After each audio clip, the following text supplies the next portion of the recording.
Le cercle RH, notre débat pour parler du partage de la valeur en plein débat budgétaire, avec un sujet évidemment autour du pouvoir d'achat des Français, de leur salaire, de leur capacité à pouvoir consommer, se chauffer, s'habiller. On en parle de ce partage de la valeur parce que il suscite souvent beaucoup de débats au moment où on commence à négocier les NAO, vous savez, les négociations de salaire. On y reviendra dans quelques instants. Mes invités sont avec moi. François Perret, merci de revenir sur le plateau de Smart Job. Bonjour, directeur général de Pacte PME, ambassadeur au partage de la valeur auprès du gouvernement et vice-président du think tank Étienne Marcel. Merci d'être là. Vous nous éclairerez sur la loi 2013-2023 destinée PME, TPE, parce que c'était quand même le secteur qui était le moins engagé. Ça va mieux, mais peut mieux faire, si je résume votre analyse. Merci en tout cas d'être là. François Dillmann, bonjour. Ravi, bonjour. Directeur commercial Épargne Groupe Malakoff Humanis, vous accompagnez vos clients justement à mieux ou bien épargner. Exactement. C'est ça le sujet ? C'est l'idée, à mieux ou bien épargner, à utiliser les dispositifs existants qui offrent déjà pas mal de possibilités d'avantages fiscaux ou sociaux, on y reviendra, et d'y ajouter des nouveautés quand on a, par exemple, la prime de partage de la valeur ou d'autres sujets. On appelle la prime Macron, est-ce qu'on peut toujours l'appeler la prime Macron ? Non, elle s'est appelée la prime Macron. Fini. Elle a vraiment changé de nom au moment de la PPV. Ok, donc je n'aurais pas l'autorisation de l'appeler la prime Macron. Si ça vous fait plaisir, mais on ne l'appelle plus comme ça. Je le note. Louis Ladègue, le droit, avocat en droit social chez Astella Avocat, merci d'être avec nous. Bonjour. Et puis Caroline de Senneville nous accompagne. Caroline, juste quelques mots, parce que quand on a préparé l'émission, on s'est dit, partage de la valeur, c'est tellement vague, et quand on ouvre la boîte, on a plein de mots qui sortent. Participation, intéressement, partage de la valeur. Et en fait, tout le monde en parle sans trop savoir ce que c'est. C'est quoi la différence, Caroline ? Alors, le principe de l'épargne salariale, c'est de verser à chaque salarié une prime qui est soit liée à la performance de l'entreprise, là dans ce cas on parle d'intéressement, soit qui représente une quote-part de ses bénéfices. Et là, on parle de participation. Les sommes attribuées peuvent, au choix du salarié, lui être versées directement, et généralement, c'est imposé, sauf dans certains cas, ou être déposé sur un plan d'épargne salariale. Et vous l'avez évoqué en introduction, il y a un autre dispositif qui est la prime de partage de la valeur, qui permet de verser au salarié une prime sans condition particulière.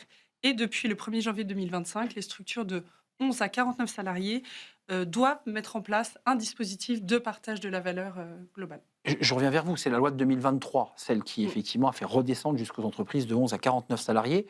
Juste d'un mot, auparavant les TPE, PME, ces systèmes-là, ils ne les pratiquaient pas, c'était trop compliqué, c'était trop technique. Est-ce que ça va mieux, en quelques mots ? On part de loin, c'est-à-dire qu'on sait que le taux de couverture en matière d'épargne salariale, il est lié à la taille. Et donc, plus on monte, plus le taux de couverture est élevé, c'est 75% dans les entreprises de plus de 1000 salariés. À l'inverse, si on descend dans les entreprises de moins de 50, et c'est pour ça que la loi de novembre 2023 a voulu se focaliser sur cette catégorie d'entreprises, là, le taux de couverture, il avoisine plutôt les 15%.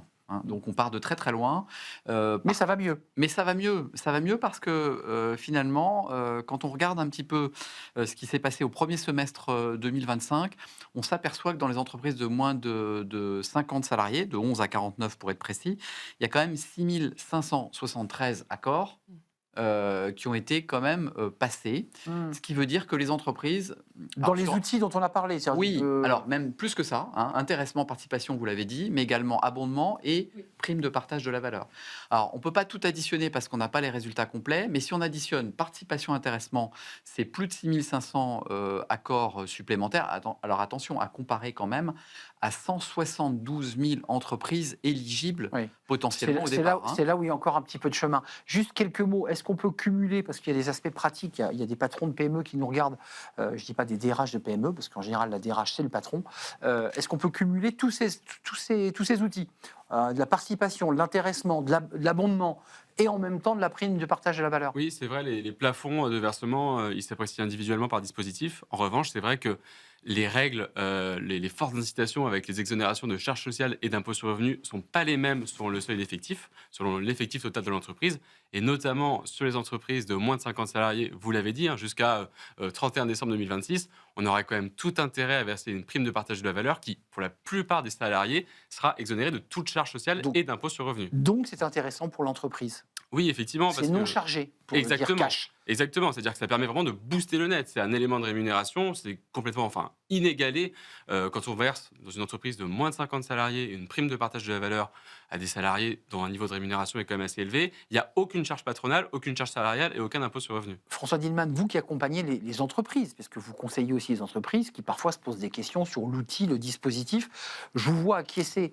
On voit que c'est quand même des outils qui sont très bons pour le pouvoir d'achat des salariés, évidemment, mais qui sont aussi très bons sur le plan de la fiscalité des entreprises. Non, mais bien sûr, fiscalité de l'entreprise et de l'épargnant. Et pour compléter, je dirais que les PME, les 11 à 49, c'était quand même les grands oubliés de ces systèmes d'épargne. Pourquoi ? Parce que tout ça, la genèse, c'est la participation pour les entreprises de plus de 50 salariés qui ont une obligation de le faire. Donc là-dessus, quand on commence à mettre en place de la participation, un PE, de l'abondement, de l'intéressement, etc. Donc les entreprises de plus de 50, plus de 100 et les plus grosses sont quasiment toutes équipées ou ont une réflexion, ce qui n'était pas le cas pour ces entreprises. Donc, c'est plutôt une bonne chose. Vous, votre cible, excusez-moi, c'est les ETI, c'est les PME qui aujourd'hui ne sont pas forcément éduqués ou accompagnés. C'est exactement. On a fait beaucoup de communication, beaucoup de webinaires, beaucoup d'accompagnement sur ces sujets auprès des entreprises. Alors, un petit bémol sur la réglementation, c'est que ces entreprises-là ont l'obligation de mettre en place un dispositif, mais si elles ne le font pas, il n'y a aucune sanction. Donc, c'est en ça que donc ça ne sert à rien. Ça sert pas à rien. Pardonnez-moi, mais qui contrôle ? Personne ne contrôle. Alors, c'est pas utile de contrôler dans le sens où il n'y aura pas de sanction. En revanche, ça a été un bon amorçage pour près de 6 000 entreprises qui s'intéressent au sujet. Il faut maintenant aller plus loin. On est rentré dans ce système. Les salariés de ces PME ETI vont avoir des rémunérations qui vont ressembler à celles des grands groupes grâce à ça. Je pense qu'on est sur le début d'une belle histoire. Caroline, quelques compléments d'infos. Pour rajouter sur le fait que il y a encore du chemin à faire. Il y a une étude IFOP qui avait été faite pour Premium en fin d'année, qui a été publiée en janvier 2025. À ce moment-là, 30% des dirigeants de ces petites entreprises envisageaient d'allouer entre 1 et 2% de leur masse salariale à un dispositif de partage de la valeur. Donc je rejoins ce qui a été dit, il y a encore un peu de travail. C'est quoi ? C'est un problème d'éducation ? C'est un problème de chiffre d'affaires ? C'est un problème de manque de visibilité ? Qu'est-ce qui bloque ? On pourrait dire qu'il y a 4 ou 5 sujets encore qui bloquent. Un, c'est quand même le manque d'information. On a encore des dirigeants aujourd'hui et des salariés qui ne savent pas exactement de quoi l'on parle. Vous avez commencé là-dessus. Intéressement, participation, PPV, abondement, ça veut dire quoi tout ça ? C'est exactement ça. Il y a quand même beaucoup de pédagogie à faire depuis la loi Pacte et tous les effets cumulés de tous les dispositifs législatifs, loi ASAP, loi pouvoir d'achat et maintenant loi partage de la valeur. Deuxième sujet, il y a une interrogation de beaucoup d'entreprises sur est-ce que je suis éligible ou pas dans les moins de 50, parce que vous savez qu'il y a des conditions financières qui avaient été posées. Il faut que pendant 3 exercices consécutifs, vous ayez un résultat d'au moins supérieur ou égal à 1%. C'est ça. Est-ce que je remplis les cases ou pas ? Est-ce que je coche les cases ou pas ? Troisièmement, vous avez quand même beaucoup de TPE, PME qui ont des contraintes de trésorerie. Dans le contexte actuel, oui. Leur priorité n'est pas forcément celle-ci. Après, vous avez des problèmes sur l'absence de représentation sociale dans ce type d'entreprise. Puis enfin, vous avez des contraintes techniques, c'est-à-dire que dès lors que vous mettez en place un dispositif, ça impacte le bulletin de paye, ça impacte le calcul des cotisations. Exactement. Et donc, tout ça, il faut l'expliquer. Et ça veut dire qu'il faut aussi un accompagnement. Juste pour mettre les pieds dans le plat, j'ai vu que les NAO avaient débuté, ça ne vous a pas échappé. Les négos ont commencé à démarrer dans une très grande banque française, l'une des plus grandes. Et j'ai vu que lors des négociations, et là l'avocat que vous êtes forcément est intéressé, que la négociation avec les fameux partenaires sociaux, là il y en a, n'est pas bonne. Ce qui avait porté les partenaires sociaux n'a pas été évidemment retenu par la direction. En revanche, ils ont validé une augmentation très basse de salaire, mais ils l'ont contourné, j'utilise le mot à dessein, par une prime de partage de la valeur, en assujettissant d'ailleurs, si j'ai bien lu, à la signature des NAO, un montant qui variera. Si vous signez, c'est 1 000 euros. Si vous ne signez pas, c'est 700 euros. Oui, alors il y a deux choses intéressantes. Est-ce qu'il n'y a pas un problème de droit là ? Alors, juste d'abord, moi, je retiendrai déjà le fait d'embarquer les partenaires sociaux avec cette condition. Si vous signez, je trouve que c'est quand même une bonne idée d'associer les partenaires sociaux, même quand la négociation est un petit peu bloquée. Donc ça, pour vous, c'est positif ? Ça, je trouve ça positif. Après, est-ce que, effectivement, le fait de ne pas accorder forcément l'augmentation de salaire à laquelle on avait pensé et de la substituer d'une certaine façon par une prime de partage de la valeur. Ce n'est pas de la cotisation retraite, ça échappe aux cotisations. Effectivement, alors ça dépend de la taille de l'entreprise, mais il y a peut-être un petit peu de CSG, peut-être un peu de forfait social, ce n'est pas non plus sans cotisation, mais effectivement, sans cotisation retraite. Ça, c'est sûr. Les pouvoirs... Alors, juridiquement, ce n'est pas impossible effectivement, de ne pas accorder d'augmentation de salaire et de verser une PPV. Ce qui est interdit, c'est de supprimer un élément de rémunération qui existe déjà, ou par exemple amputer le salaire de base, ou alors revenir sur une prime qu'on avait l'habitude de verser tous les ans qui peut constituer un usage. Bon, là, c'est pas exactement le cas. On est vraiment juste sur on aurait pu augmenter, mais on le fait pas. Ça, c'est pas prohibé par des textes. En revanche, c'est vrai que les pouvoirs publics sont particulièrement vigilants là-dessus. Cet effet de non-substitution du partage de la valeur au salaire de base, ça fait partie des effets un peu pervers. Et qui n'est pas pérenne, faut-il le préciser. C'est-à-dire quand on a l'augmentation, elle est pérenne, on ne retire pas l'augmentation l'année suivante. Là, évidemment, la prime peut être abaissée, soit supprimée. Il y a un vrai sujet quand même de fiscalité, puisqu'on le voit, certaines grandes banques utilisent cette subtilité fiscale pour alléger, eux, évidemment, les charges. En revanche, c'est moins bon pour le salarié. Vous les accompagnez sur ces sujets-là aussi ? Bien sûr. Qu'est-ce que vous leur dites ? La PPV, c'est bon parce qu'on peut la retirer quand on veut.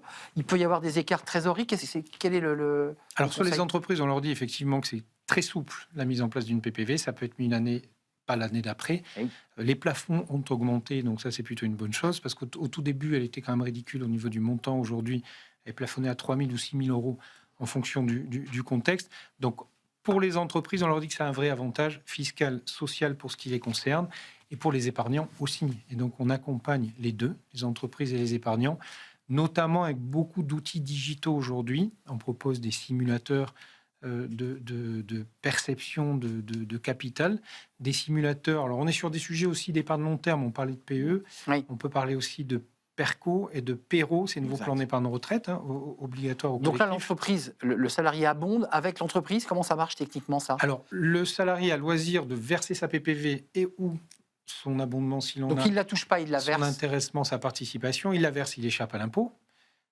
Et à partir de là, il a plusieurs choix de placement devant lui sur du court, moyen ou long terme. S'il a un projet immobilier, par exemple, dans 2 ans, il va s'investir sur 2 ans. Donc il peut en disposer 2 ans après, s'il le souhaite, librement, ce qui n'est pas toujours le cas de certains dispositifs. C'est un cas de déblocage commun. C'est partie des cas de déblocage. Voilà. En revanche, sur le PE, il y a un peu plus de cas de déblocage que sur le PERCO, voire le PERO. François Perret, c'est intéressant. Alors, on reparlait des PME. Non, je vous sens un peu sceptique. Je peux vous dire que je suis toujours un peu mal à l'aise avec la PPV. Alors bon, je m'apporte moi-même une bonne nouvelle. Elle décroche un peu. Oui. Elle n'avait pas la prime Macron, juste pour essayer. Elle n'avait pas si bien marché que ça, rappelez-vous, à l'époque. Elle a quand même pas mal décollé. Après la crise des Gilets jaunes, c'est vrai qu'elle a été transformée plusieurs fois. Peu importe, aujourd'hui, en 2024, c'est 3,4 milliards d'euros pour 3,7 millions de salariés. Et les tendances, c'est pas mauvais, mais c'est quand même très en dessous des progressions qu'on observe sur l'intéressement et la participation. Et moi, je m'en réjouis. Parce que je veux quand même dire que, autant vous avez rappelé tout à l'heure que intéressement et participation étaient fondés sur une logique de résultats, de performance, de bénéfices. Autant la PPV, vous pouvez la distribuer un peu comme vous voulez. Donc pour moi, elle n'a pas la même valeur. Et en plus, elle a quand même un inconvénient majeur, c'est qu'elle a quand même tendance orientée plutôt vers la consommation que vers l'épargne. Or, je vous rappelle quand même que si on veut développer l'épargne salariale, c'est pas seulement pour se faire plaisir, c'est pour financer l'économie française. Donc il est extrêmement important de privilégier, à mon sens, les dispositifs purs d'épargne salariale sur ceux qui ont été plutôt pensés avec une orientation pouvoir d'achat. Oui, et puis aussi un enjeu aussi d'engagement des collaborateurs qu'il faut qu'on évoque, parce qu'il y a aussi cet enjeu-là dans la participation et l'intéressement. Et que pensez-vous dans ce cas de la déclaration du nouveau ministre des PME, Serge Papin, qui a annoncé vouloir exonérer d'impôts le montant des primes d'intéressement en cas d'utilisation immédiate pour justement favoriser le pouvoir d'achat, sortir le cash. Je pense que c'est typiquement une fausse bonne idée. Je pense qu'on a inventé l'intéressement, confère le général de Gaulle. Exactement. Confère le général de Gaulle pour l'intéressement à la participation, donc ces ordonnances de 1959 et de 1967, pour développer l'épargne salariale et développer le partage de la valeur. Si vous défiscalisez immédiatement les dispositifs d'intéressement, alors je ne vois plus quel est l'intérêt pour un collaborateur de conserver pendant 5 ans des sommes sur un plan d'épargne entreprise pour bénéficier de la défiscalisation après. Donc cela veut dire que vous ruinez tout l'effort qui a été bâti par les législateurs successifs depuis la loi Pacte, au détriment, effectivement, du financement de l'économie française. C'est quand même dommage. C'est très intéressant. Vous êtes d'accord avec ça? Parce que j'aimerais qu'on évoque quand même l'intéressement participation, évidemment, confère le général de Gaulle dans ses dit du partage. Il faut que l'entreprise partage sa richesse, parce que je leur dis, on est dans un débat budgétaire où il faut trouver des recettes et il faut même parfois taxer les entreprises, si j'ai bien entendu ce qui se passait dans l'hémicycle. Vous êtes d'accord avec cette idée-là? Il vaut mieux valoriser la participation, l'intéressement? Oui, c'est vrai que c'est totalement contre-productif. Jusqu'à présent, l'idée, c'était d'inciter à l'épargne salariale avec cette exonération d'impôt sur le revenu dès lors qu'on plaçait les sommes issues du partage de la valeur valeur, exactement, sur de l'épargne. Ce qui d'ailleurs permet aussi un peu de compenser la prise de risque qui est liée à tout investissement financier, parce qu'on est déjà gagnant, ne serait-ce que de l'avoir placé sur le plan. Et c'est vrai que l'intéressement, on peut en faire, c'est pas obligatoire, mais un levier de motivation, un levier de sens pour les salariés, ce qui n'existe pas sur la PPV, puisqu'elle n'est conditionnée à aucune condition, aucun critère. Ouais, vous êtes d'accord avec cette analyse-là? Parce qu'il y a un peu un débat. Vous faites du placement et vous accompagnez, donc j'imagine qu'il y a des enjeux aussi pour vous, mais on voit bien l'aspect philosophique et la puissance des outils. Non, bien ne sûr. sont pas les mêmes. C'est une des principales épargnes des Français, l'épargne salariale et l'épargne Enfin, retraite. le ministre veut faire sortir l'épargne, de toute évidence, on entend ça quand même. Et en l'occurrence, dans 72% des acquisitions immobilières, l'apport personnel est composé pour tout ou partie de l'épargne salariale. Donc ça montre bien que ça a une finalité, une utilité, ça permet aux Français d'épargner. C'est aussi un tremplin pour aller vers l'épargne retraite, parce que c'est aussi le deuxième sujet, PPV, intéressement, participation, abondement, tout ça amène à alimenter les outils d'épargne retraite, les PERECO, les PERO, sur ces sujets. Donc là, il y a un gros sujet sur la partie épargne retraite. Donc là aussi, il faut continuer d'attirer des capitaux vers ces sujets sur une épargne à 10, 15, 20 ou 30 ans, continuer de faire de la pédagogie, ça c'est notre rôle auprès des épargnants, des salariés, pour leur expliquer l'intérêt, leur expliquer la fiscalité, leur expliquer comment ils vont sortir de ces dispositifs à terme en rente ou en capital. Mais c'est un peu la question que je pose aux salariés. C'est-à-dire, je veux bien mettre de l'argent pendant 10 ans, mais est-ce que j'en bénéficie? Voilà. Est-ce que j'ai un risque financier? Parce que c'est une question qu'on doit vous poser. Bien sûr. Est-ce que c'est garanti? C'est quoi? C'est de l'obligataire? C'est quelque chose de sécurisé? Alors, c'est au choix de l'épargnant. Il y a de l'obligataire, il y a de l'action. Mais nous, on a un vrai rôle d'expliquer aux épargnants que prendre de l'action monde sur 30 ans, ça ne présente pas de risque. Donc ça, c'est vraiment parce qu'il y a la durée. Bien sûr, c'est le gros challenge qu'on a. Vous prenez les indices actions monde aujourd'hui, c'est entre 8 et 9% par an, si on les regarde avec 30 ans de recul. Ça, c'est vrai. Non, mais c'est la raison pour laquelle, me semble-t-il, il ne faut pas se tromper de débat. Je vous entendais dire à juste titre, il faut sortir aussi de l'épargne. Le taux d'épargne des Français est très élevé, c'est vrai, mais attention. Gigantesque. Il y a deux types d'épargne. Il y a l'épargne réglementée qui, elle, ne finance pas vraiment l'économie française parce qu'elle va financer le logement, alors que l'épargne salariale et l'épargne retraite, elle va être principalement orientée via les obligations et via les actions vers l'économie française. Donc, attention, encore une fois, aux fausses bonnes idées. Un dernier mot, peut-être, car vous vouliez rajouter quelque chose? Sur cet investissement, aujourd'hui, vous avez la loi industrie verte qui est un peu plus récente. Aujourd'hui, il y a une obligation d'intégrer des fonds non cotés dans toutes les grilles de gestion pilotée. Donc, ça veut dire quoi? Qu'on est en train d'orienter cette épargne flécher. C'est important de la flécher vers du non coté, donc des belles ETI françaises ou européennes sur ces sujets. Donc, elle a une double utilité de financer l'économie et l'économie des PME non cotées. Caroline, un mot, puis je poserai la question sur les PME, parce qu'il y a encore beaucoup de chemin à faire. Est-ce qu'il reste encore des lois à voter ou des actions concrètes à mettre en place? Parce que même pour vous, c'est un champ de développement et d'investigation assez important. Peut-être juste un chiffre qui illustre un peu ce qu'on s'est dit sur l'engouement autour de l'intéressement et de la participation. Il y a une étude de la DARES qui a été publiée en juillet dernier qui met en avant une nette augmentation des recours par les entreprises à ces dispositifs depuis 40 ans. En 2023, 5,8 millions de salariés du secteur privé ont touché une prime de participation contre 2,9 millions en 1983. Donc voilà. Avant de nous quitter, François Perret, comme quand on travaille sur ce sujet, on voit quand même qu'il y a un peu de monde. Il y a les très grosses entreprises, celles du CAC, le SBS 120 et quelques autres qui, globalement, ont l'outil, sont super équipés. Et puis, il y a les autres. Comment on fait pour leur donner les mêmes outils? Et certaines entreprises ne sont pas en déficit et sont capables de le faire. Qu'est-ce qu'on doit faire de plus que la loi 2023? Première chose, je pense que le grand soir législatif, il est derrière nous plutôt que devant nous. Il y a vraiment eu, pour le coup, un travail du législateur très constant depuis 2019. On n'est pas obligé de revenir là-dessus. Par contre, c'est vrai qu'il faut continuer à densifier et à mieux coordonner l'accompagnement qui est proposé aux entreprises. Je pense aux experts comptables. Avec Agnès Bricard, avec laquelle je partage cette mission, on veille à ce qu'il y ait une remontée mensuelle des informations qui vont être données par les comptables à leurs clients sur les dispositifs d'intéressement et de participation. Je sais que les sociétés de gestion, les cabinets d'avocats et finalement tous les professionnels de la place financière ils sont là, attelés à la présentation des dispositifs. Et moi, je pense effectivement dans les prochaines semaines les rassembler pour voir en effet les steps suivants qu'il faut encore franchir pour aller vers cette fameuse démocratisation de l'accès à l'épargne salariale. C'est ça l'enjeu. Au-delà d'ailleurs des difficultés que traversent certaines PME aujourd'hui dans un contexte économique, il y a de très belles pépites, des PME, de très belles ETI qui fonctionnent très bien et qui n'ont pas ces outils dont les salariés ont peut-être envie de profiter. Merci de nous avoir éclairé sur ce. C'est un sujet essentiel et passionnant. Merci à vous François Dillmann, directeur commercial épargne groupe Malakoff Humaniste. Un vrai plaisir. Merci à vous Louis Ladeg, avocat en droit social. C'était là avocat, je l'ai bien dit. Et merci à vous, François Perret, directeur général PAC PME, ambassadeur au partage de la valeur auprès du gouvernement. Et merci à vous, Caroline de Sendine. C'est toujours un vrai plaisir de partager cette émission avec vous et avec vous. Merci de votre fidélité, merci de vos messages. Et je vous dis à très bientôt pour un prochain numéro de Smart Job. Bye bye.